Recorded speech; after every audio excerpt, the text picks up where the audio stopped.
Hi, this is Brooke with Springs Homes, and I'm back with our monthly real estate report. I hope you had a great holiday season. Now that we're into the new year, I wanted to take a look at how 2025 wrapped up and what we're seeing as we head into 2026. We've been digging into numbers, comparing Colorado Springs and the Pikes Peak region with national trends, and examining our own historical numbers.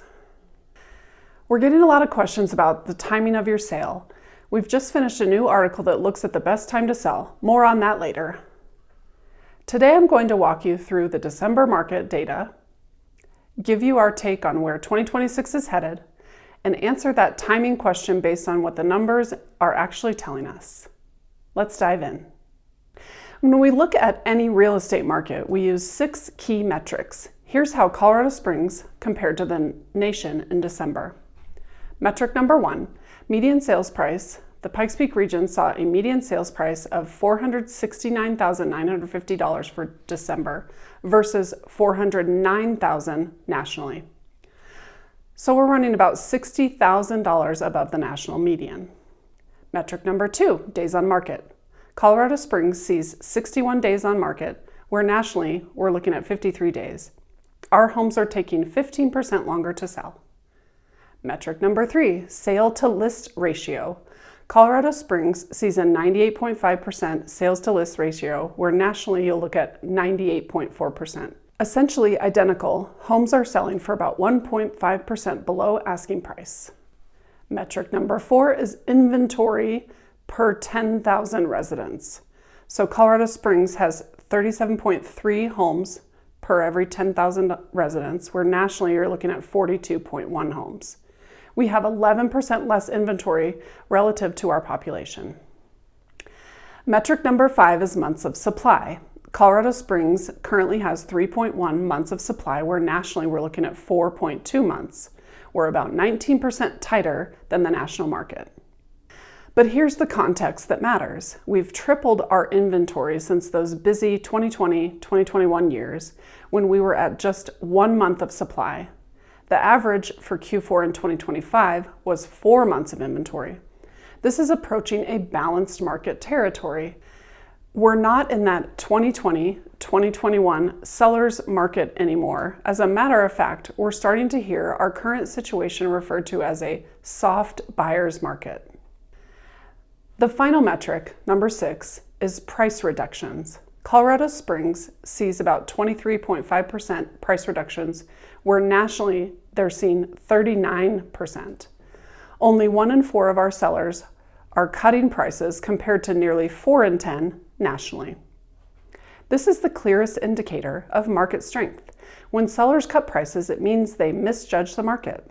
The fact that 76.5% of Colorado Springs sellers get their asking price without reductions tells us pricing power still exists here, but only if you price correctly from day one. Price it wrong, and you'll join that 23.5% who have to chase the market down. Let's look at what these numbers mean. Both Colorado Springs and the Pikes Peak region maintain better fundamentals than the national market, less inventory per capita, and fewer sellers cutting prices. But we need to be honest about our own trajectory. Despite having relatively tight inventory at 3.1 months right now, our homes are taking 61 days to sell compared to 53 days nationally. Why is that? The $60,000 price premium on the median sales price is causing buyers to be more deliberate and selective. They're taking more time to make informed decisions. We're in a soft buyer's market by the numbers, but buyer behavior reflects that normalization that happened since 2021. Let's zoom out and look at what happened nationally in 2025 because it provides important context. The national market normalized after the extremes of 2020 through 2022. Inventory has jumped by 16 to 18%, the largest increase since the pandemic. Prices rose just 1.7% for the entire year. Nearly 4 in 10 sellers have had to cut their prices. Homes average 48.5 days on market. The national market shifted from a strong seller's market to a more balanced equilibrium. But in the Pikes Peak region, we have maintained some scarcity through the year. with only 23.5% of home sellers cutting prices versus 39% nationally. Now let's talk about mortgage rates, because they're a critical piece of what's happening in 2026. Back in 2021, rates hit historic lows around 2.65%. Then came the rapid climb, peaking at over 7% in late 2023. Throughout 2024, rates averaged 6.7%, and we ended 2025 around 6.15%. The consensus forecast for 2026 is that rates will average around 6.3%, with a range between 5.9% and 6.5%, depending on economic conditions. That's not a dramatic drop, but it's a steady improvement. Here's why this matters. We are not going back to those 2 to 3% pandemic rates.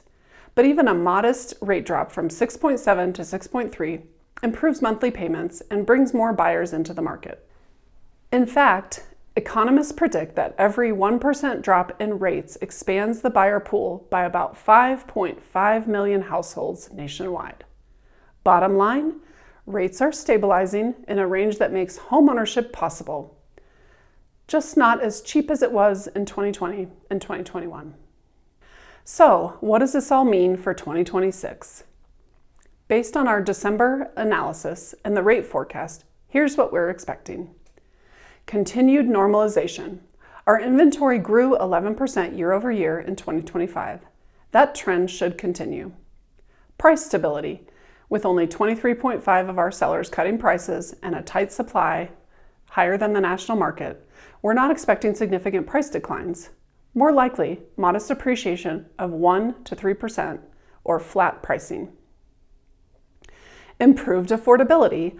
Lower mortgage rates mean monthly payments should decrease for the first time since 2020, bringing more qualified buyers into the market.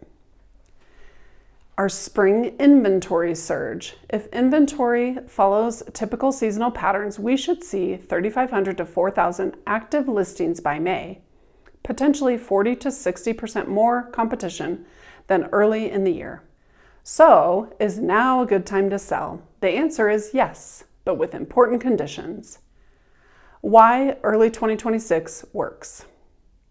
There's the timing advantage.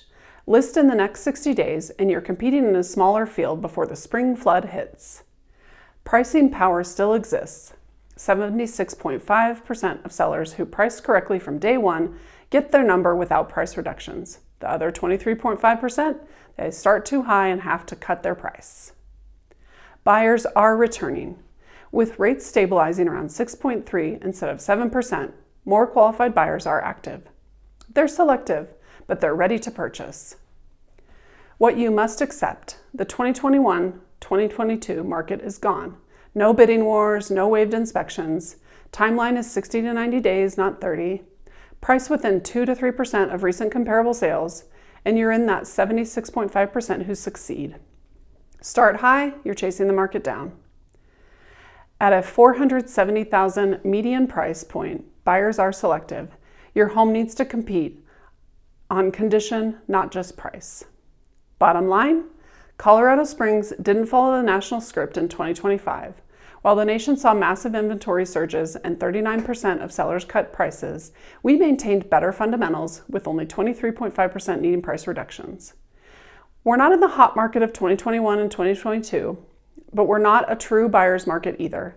This is a professionalism market where pricing accuracy, presentation quality, and realistic expectations determine who succeeds. The interest rate environment is improving gradually.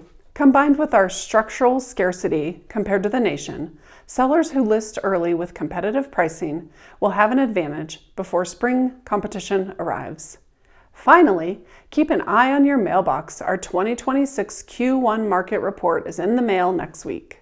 Also, if you want to dig deeper into the timing question, we just published a comprehensive article called When's the Best Time to Sell Your Home? It breaks down seasonality, market conditions, and personal circumstances. You can find that at springshomes.com and click on the blog section. If you're thinking about selling in 2026 and want to talk about your specific situation, reach out. So that's it until next month. If you have any questions in the meantime, give us a call.